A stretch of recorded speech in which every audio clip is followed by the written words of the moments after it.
अस्सलाम वालेकुम दोस्तों, कैसे हो? मुझे उम्मीद है कि आप सब सही होंगे। आज जो हम बात करने वाले हैं, सऊदी अरब से कुछ बड़ी खबरें निकल के आ रही हैं जो कि आपके लिए ज़रूरी हैं।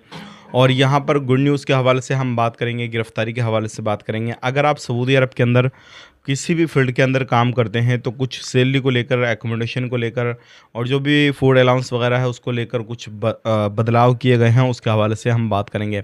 छोटी बड़ी खबरें सभी इस वीडियो के अंदर आपको मिलने वाली हैं, फ़्लाइट के हवाले से भी और भी कुछ बड़ी जानकारी आपको मिलेगी। चैनल को आप पहली बार देख रहे हैं, सब्सक्राइब करें, जितना हो सके वीडियो को शेयर कर दें, कमेंट बॉक्स में अपनी राय बताएं। सबसे पहली खबर की तरफ बढ़ते हैं। अगर आप सऊदी अरब के अंदर रहते हैं तो सऊदी में आपको मालूम है जो हरम शरीफ है, जो लोग उम्रा वगैरह करने के लिए जाते हैं, चाहे वो सऊदी अरब के अंदर इकामा होल्डर हों वो हों या फिर कोई भी अदर अलग अलग कंट्रियों से आते हैं वो हों, तो अभी सऊदी अरब के अंदर उम्रा ज़ाहिरीन के लिए जो भी है न्यू सर्विस जो है अलग अलग इंट्रोड्यूस कराई जाती है और नई नई सर्विस जो है वो लाई जाती हैं। अभी जैसे कि मैंने कुछ दिनों पहले वीडियो में आपको बताया था कि जो भी जब उनका उम्रा कंप्लीट होने वाला होता है तो लास्ट में एक सुन्नत जो है वो अदा करनी होती है, जो कि बाल कटिंग वगैरह करनी होती है।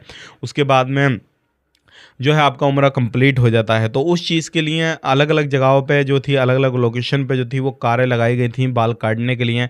तो वो मर्दों के लिए थी पहले, लेकिन अब जो है एक अच्छी खबर ये है कि लेडीज़ों के लिए भी लगाई गई हैं और लेडीज़ों के लिए सिर्फ लेडीज़ ही उसके अंदर काम करने के लिए मिलेंगी और लेडीज़ ही वहाँ पे काम करेंगी। और वो बाल कटिंग करने की मशीनें कह रहा हूँ, सॉरी, कार वगैरह जो है वो आपको अलग-अलग जगहों पे मिलेंगी, तो आप उनका फ़ायदा ले सकते हैं। आप उम्रा किए नहीं किए अभी, क्या आपको ये फैसिलिटीज़ वगैरह मिली नहीं मिली, कमेंट करके ज़रूर बताइएगा। बात कर लेते हैं यहाँ पे अगली खबर की तरफ। जो अगली खबर आ रही है निकल के, ये भी काफ़ी ज़्यादा इंपॉर्टेंट है। अगर आप सऊदी अरब के अंदर रहते हैं तो अभी क्या होता था, जितने भी लोग थे सऊदी अरब के अंदर किसी भी फील्ड में काम कर रहे थे तो अलग अलग कानून था सैलरी को लेकर, लेकिन अब जो है कानून में कुछ बदलाव किए गए हैं फूड अलाउंस वगैरह को लेकर, जैसे कि अकोमोडेशन को लेकर हो, ट्रांसपोर्टेशन को लेकर हो या फिर कोई भी फूड वगैरह को लेकर हो। तो क्या होता था, जब मन में आई उनके कफिल कंपनियां वगैरह जो थी उनको वो सैलरी के साथ देती थी, कभी-कभी 2 महीने 4 महीने रोक कर पैसा देती थी, ऐसा होता था। लेकिन अब ऐसा नहीं है, इसमें बदलाव कर दिया गया है। अब हर वर्कर को सैलरी के साथ में ही जो है फूड अलाउंस का पेमेंट जो भी है वो देना पड़ेगा, चाहे वो अकोमोडेशन का हो, ट्रांसपोर्टेशन का हो, फूड का हो, कोई भी हो, एक्स वाई जेड जितना भी पेमेंट है, जब सैलरी वो पूरी पे करेंगे तभी वो पेमेंट जो है उसको देना पड़ेगा।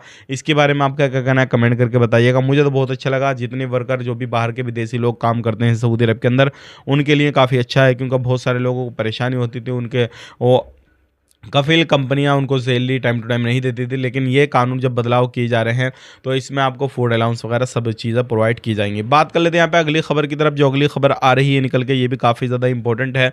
अभी आपको मालूम है 2024 के लास्ट महीने में काफ़ी ज़्यादा फ़्लाइट हादसे हुए थे, लेकिन अमेरिका के अंदर ऐसे ही कुछ हादसे वगैरह फिर से होना शुरू हो गए हैं। अब पता नहीं खुदा की कुदरत क्या है, लेकिन एक फ़्लाइट में अमेरिका के अंदर एयरपोर्ट पे फ़्लाइट खड़े उसके अंदर आग लगी और जो भी पैसेंजर थे उन्होंने इमरजेंसी गेट खोला या फिर किसी भी तरीके से वो बाहर निकले। हालांकि ये हुआ, ये बेहतरी रही अल्लाह की कि किसी भी तरीके से किसी बंदे की मौत ना हुई, लेकिन फ़्लाइट के अंदर जो थी वो अचानक आग लगी।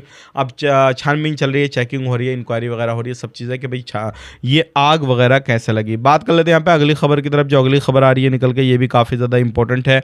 अगर आप सऊदी अरब के अंदर रहते हैं तो ध्यान रखिएगा, आप पर 5,000 रियाल का फ़ाइन लग सकता है अगर आप किसी भी ट्रांसपोर्टेशन कंपनी में काम करते हैं। ख़ास करके जो ट्रांसपोर्ट कंपनी ऐसी है जो पैकेजिंग का काम करती है, कार या फिर बाइक, कोई भी डिलीवरी का काम करती है, अगर आपका वो काम है तो सावधान हो जाएं। एक वर्कर हैं तो सावधान हो जाएं, क्योंकि अब जो है बताया जा रहा है कि अगर कोई भी कंपनी, जो भी कस्टमर ने एड्रेस दिया उस पर नहीं पहुंचाया, डिले कर दिया, कुछ भी हुआ, तो ऐसी कंपनी पे 5,000 रियाल का फ़ाइन लगने वाला है। तो अगर आप उसमें काम करते हैं किसी भी तरीके से तो ये फ़ाइन हो सकता है आपकी कंपनी आपके ऊपर डाल दे कि भाई आपने नहीं किया, ऐसा वैसा, ये सारी चीज़ें। अब बात कर लेते हैं यहाँ पे एक बहुत बड़ी खबर आ रही है निकल के।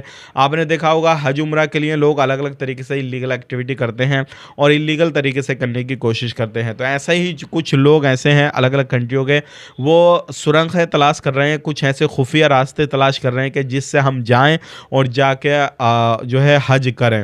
तो ये सारी चीज़ें चल रही हैं, अभी न्यूज़ पे ये बातें चल रही हैं। तो इसके बारे में आप क्या क्या कहना है, कमेंट करके ज़रूर बताइएगा। और अगर आप सऊदी अरब के अंदर रहते हैं तो अपना सिविल आईडी कार्ड, यानी कि जो भी आपका इकामा है, आपके पास में आईडी है, उसके ख़त्म होने से ही पहले जो है अपना अप्लाई कर दें, वरना फिर आप पर बड़ा फ़ाइन लग सकता है, चीज़ का खास करके ध्यान दीजिएगा। आज के लिए इतना ही। वीडियो देखने के लिए बहुत बहुत शुक्रिया। आप चैनल पर पहली बार आए हैं तो सब्सक्राइब कर लें, कमेंट बॉक्स में अपनी राय बताएं। आप अपना ख्याल रखें, अपनी फैमिली और ख्याल रखें। Take care, bye bye.